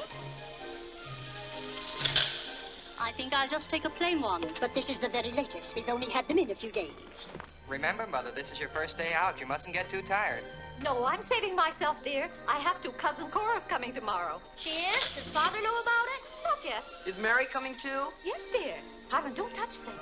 I'll bet you knew it. No, Look, honest, Mother, I just didn't. like Father. Not tomorrow. Yes, it is, isn't Aren't it? the sleeves a little long? Exactly Fits well like across the yours. shoulders. Come on now, Harlan. Now take about my the hand. sleeve. Don't get lost again. Do we have any more of this material? Yes, we do. Dora Thank doesn't you. like you to touch things. This one is genuine imitation Dresden. The original design by Duryea. John, isn't this the darlingest thing? It's exactly what I've always wanted. How much is this lovely pug dog? $15, ma'am. $15? Gee whiz, Mother. We can buy a real-life bloodhound for $5. Oh, isn't he perfectly adorable? Oh, I shouldn't. I know I shouldn't. Mrs. Day. Oh, this is Whitehead. How nice to see you. Are you quite recovered? Almost. This is my first day out. We've missed you at the church. You remember Mr. Morley? How do you do, Mrs. How do you Day? do? Mr. Morley preached the Sunday Dr. Lloyd was ill. Oh, yes. I can't tell you how much I enjoyed your sermon. Even my husband enjoyed your sermon. We've just come from the board meeting of the foreign missions. I'm taking Mr. Morley home to lunch. I had to drop in here to pick up a purchase. I won't be a minute. Is your parish in the city? Yes, it's on the outskirts. My church is in Audubon Park. Oh, way up there. Oh, are you acquainted in Audubon Park? No, I don't believe we know a soul there. Mr. Morley, would this be possible? My husband, Mr. Day. If we lower the collar, it'll be a very fine fit. You won't find a better suit of clothes in the city for $15. Oh, it's not the price. It's the money. Thank you for holding it for me. Welcome. Goodbye, Mrs. Day. I hope we meet again soon. Goodbye. It was very pleasant meeting you again. I think it was divine providence. I shall be delighted to be of service. Goodbye, Mr. Morley. Goodbye. May I work it? Oh, no, it's against the rules.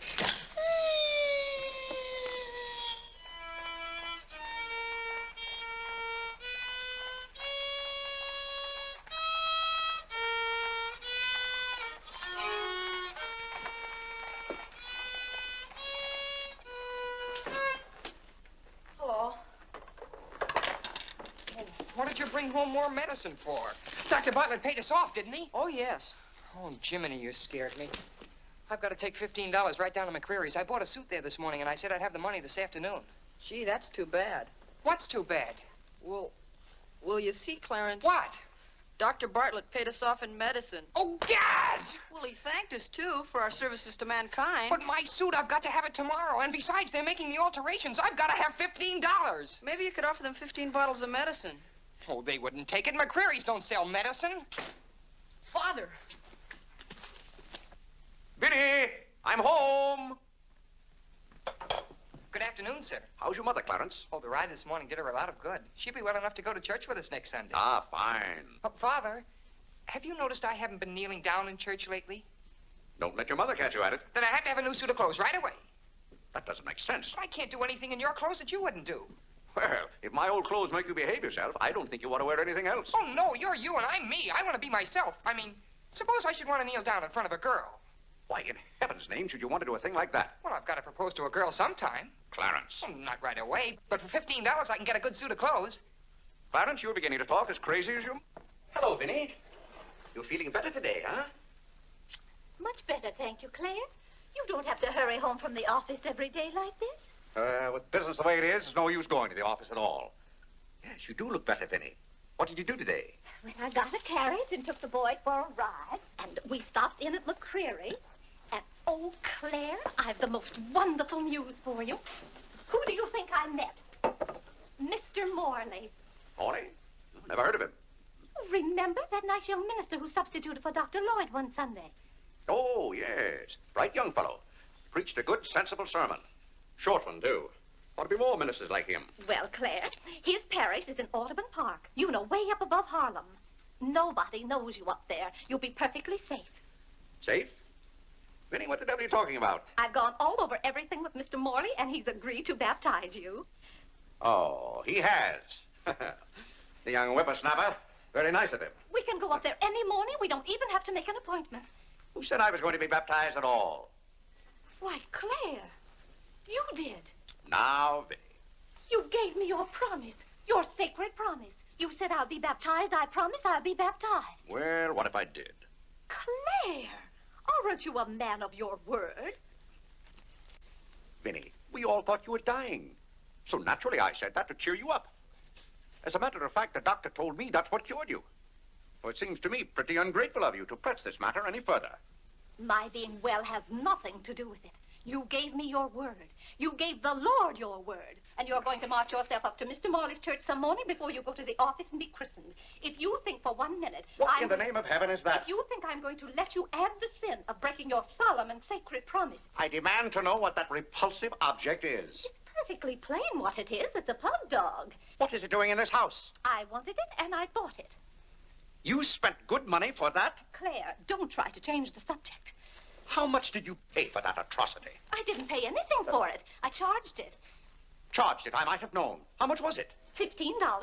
$15? Claire, For that eyesore? don't you call this lovely work of art an eyesore? It will look beautiful sitting on a red cushion by the fireplace in the living room. If that sits in the living room, I won't. Furthermore, I don't even want it in the same house with me. Get it out of here. Claire, you're not going to get out of this room until you set a date for your baptism. I'll tell you one thing.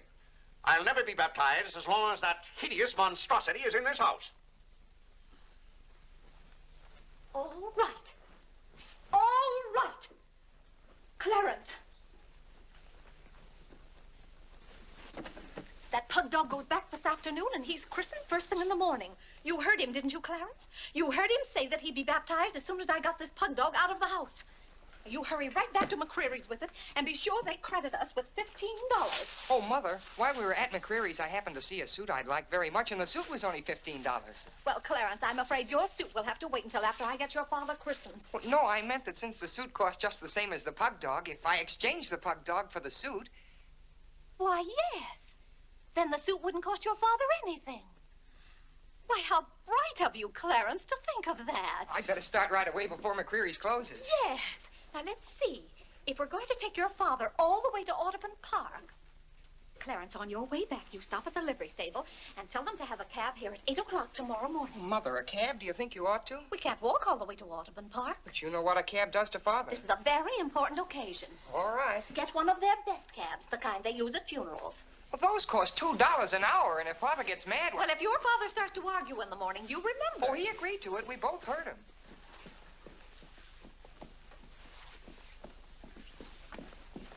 I hope you notice Clarence is returning the pug dog. That's a sign you're getting your faculties back. Don't dawdle, Clarence.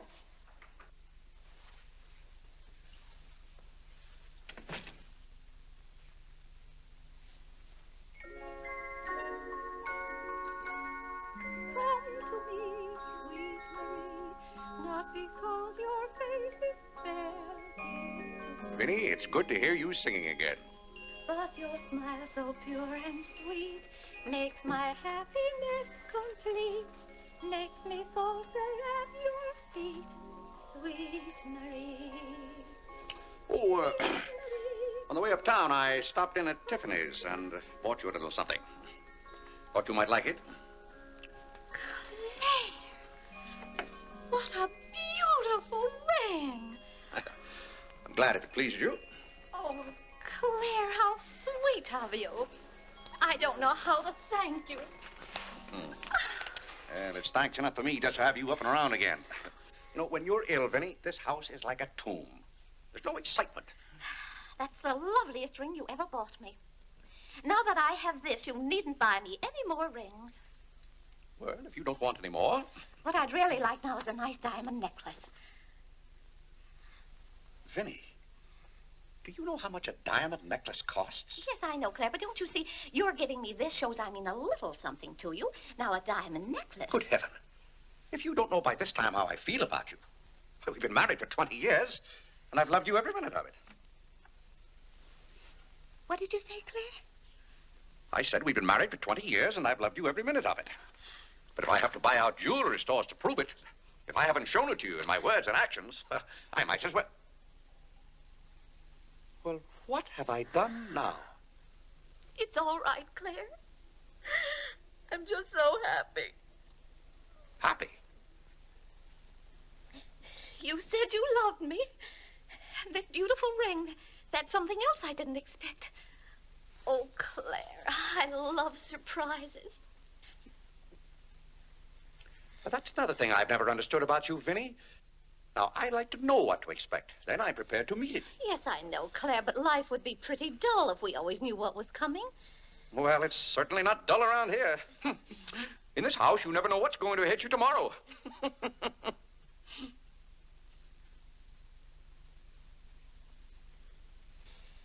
Every daisy in the dell knows my secret, knows it well, and yet I dare not tell thee, sweet Marie, sweet Marie, Sweet Marie, come to me, come to me. Not because your face is fair, love to see. Love to see. Every daisy in the dell knows my secret, knows it well, and yet I dare not tell, sweet Marie.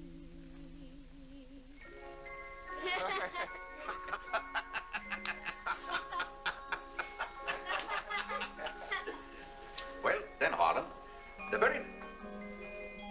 Who are you? What's your name? Margaret, sir. Can't be Margaret. We've got one Margaret in the house. At home, they call me Maggie, sir. All right, Maggie. If her name's Margaret, that's a good sign. Maybe she'll stay a while. Do you know, boys, your mother used to be just the same about cooks as she is about maids. Never could keep them, for some reason. Well, one day about 14 years ago. Yes, it was right after you were born, John. My, you were a homely baby.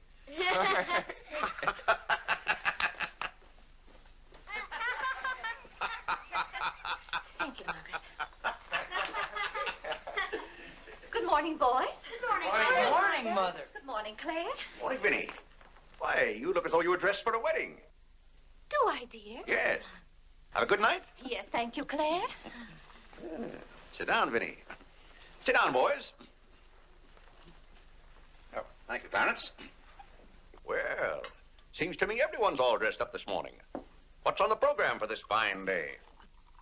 Well, this afternoon, May Lewis's mother is giving a party for everyone in May's dancing class. Harlan's going to that. I don't want to go, Mama. Harlan, don't you want to go to a party and get ice cream and cake? May Lewis always tries to kiss me.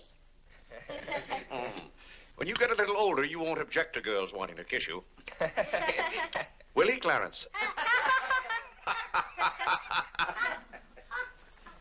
This is for you, Mr. Day. Where shall I put it? Oh, that's for me, I think. Take it upstairs, Maggie. Wait a minute, Maggie. Bring it here. Let's see it. See, it's for me, Father, Clarence Day, Jr. Let me look. Well, that's from McCreary's.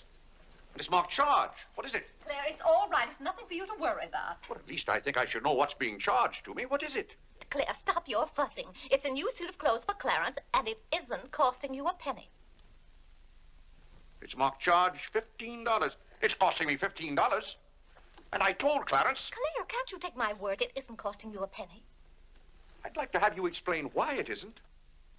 Because Clarence took the pug dog back and got the suit instead.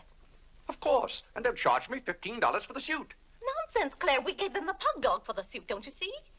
Then they'll charge me $15 for the pug dog. But, Claire, they can't. We haven't got the pug dog. We sent that back. Well... But... Well, now, wait a minute, Vinny. The suit... Well, there's something wrong with your reasoning. Well, Claire, I'm surprised at you when you're supposed to be so good at figures. Well, it's perfectly clear to me. Vinny, they're going to charge me for one thing or the other. Don't you let them.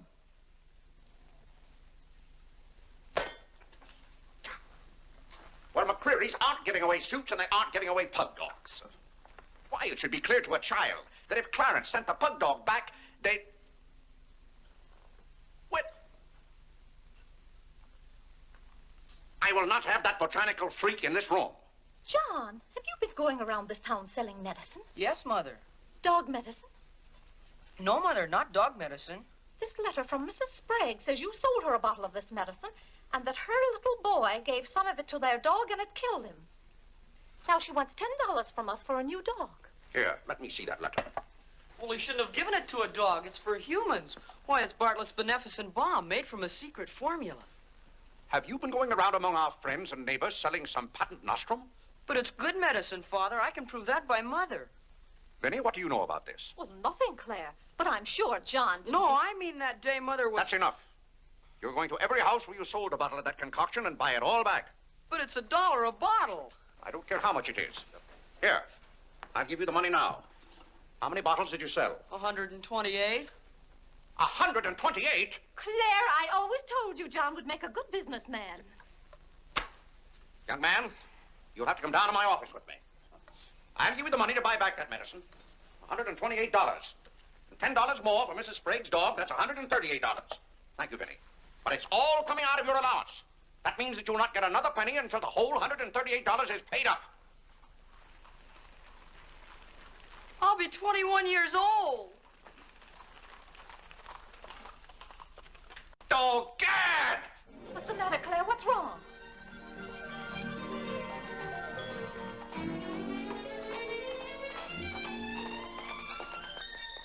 Those gypsies are back. Don't anyone answer the door. They're moving in on us again, bag and baggage.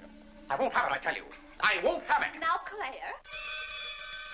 Don't let them in. Claire, hush up. They'll hear you. Tell them to get back in that cab and drive right on to Ohio. As if we could turn our own relatives away. But they're extravagant enough to take cabs when horse cars run right by our door. And now you be quiet and behave yourself. John, come help with the baggage. Why do they always have to pounce on us without any warning? Cora, Mary. Well, it's so good to have you back again. How are you, Vinny? We've been so worried about you. Oh, I'm fine now. Did you have fun in Springfield? Was it? John. My, you're still growing. Thank you, Cousin John, Clara. go get the baggage. There's Whitney. How are you, darling? Fine, thank you. And little Harlan. Have you been a good boy? No. Claire, the girls are here. Cousin Claire, here we are again. My, it's so nice to be back. How do you do, Mr. Day? How do you do? Come and sit down and have some breakfast with us. Oh, we had breakfast at the depot. Well, we've practically finished ours. I haven't finished my breakfast. Well, then sit down, Claire. Come and have a cup of coffee anyway. Oh, thank Mary, you, sit Vinny. over there. Cora, Maggie, clear those places. My, this seems so natural. Claire, don't let your kippers get cold. Maggie, serve some coffee. Yes. Where's Clarence? Well, he must be upstairs moving his things so you can have his room again. Oh, Vinny, we can't stay overnight. Grandpa Ebbets has been sailing very fast, and that's why I have to hurry back. We're leaving on the 5 o'clock train this afternoon. Well, Cora, it certainly is good to see you again.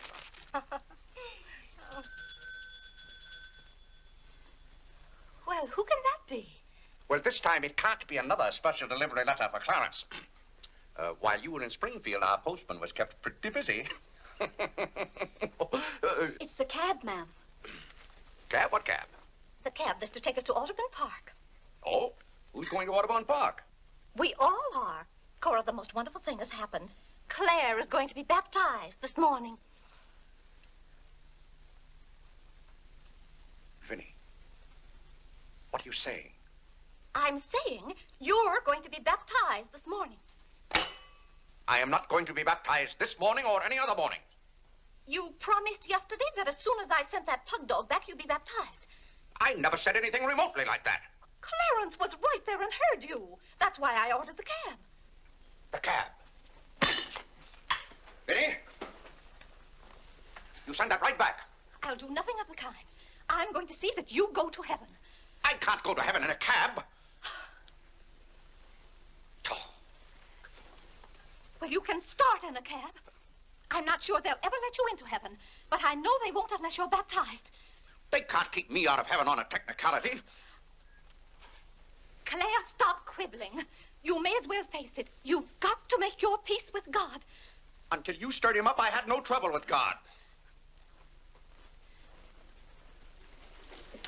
Harlan, Whitney, come get your Sunday hats. Clarence, John. Yes, Mother? Hurry, we're ready to go. Oh, my prayer book. Harlan, come let me fix your tie. Vinny, are you mad? Was it your plan that my own children should witness this indignity? Why, Claire, they'll be proud of you. I suppose Harlan is to be my godfather. Vinny, I won't go through with this thing. That's final. Claire, dear, if you feel that way about it... I do. Then we won't take the children with us. I'm not talking about the children. I'm ready, Mother. Oh, John. Vinny, I haven't time for anything like that this morning. I've got to take John down to my office with me and give him the money to buy back that dog medicine. But it wasn't dog medicine, sir. Young man, we're starting downtown this minute. You'll do no such thing.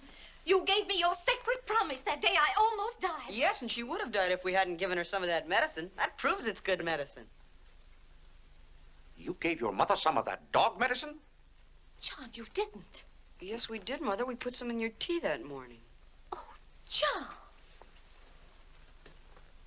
Do you realize you might have killed your mother? You did kill Mrs. Sprague's dog. John, I'll have to give considerable thought as to how you're to be punished for this. But Claire... No, Vinny. When I think of that day, why, we might have lost you. You're all right now, thank heaven. But what I went through that afternoon, the way I felt, I'll never forget it. You've forgotten it already. What do you mean? That was the day you gave me your sacred promise. Yes, but I wouldn't have given you my promise if I hadn't thought you were dying, and you wouldn't have almost died if John hadn't given you that dog medicine. Don't you see? Well, the whole thing is illegal. Suppose I had died. It wouldn't make any difference to you. You don't care whether we meet in heaven or not. You don't care whether you ever see me and the children again. Now, Vinny, you're not being fair to me. It's all right, Claire. If you don't love us enough, there's nothing we can do about it.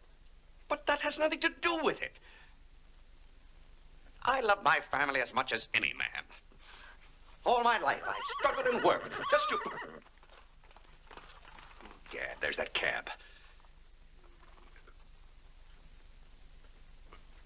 Vinny, you're not well enough to go all the way to Audubon. Oh, I'm well enough if we ride. But that trip would take all morning. And those cabs cost $1 an hour. This is one of their best cabs. This costs $2 an hour. Well, then why aren't you ready? Get your hat on. Oh, tarnation! Hallelujah! Amen! Young lady, if it hadn't been for you, no one would have known whether I was baptized or not.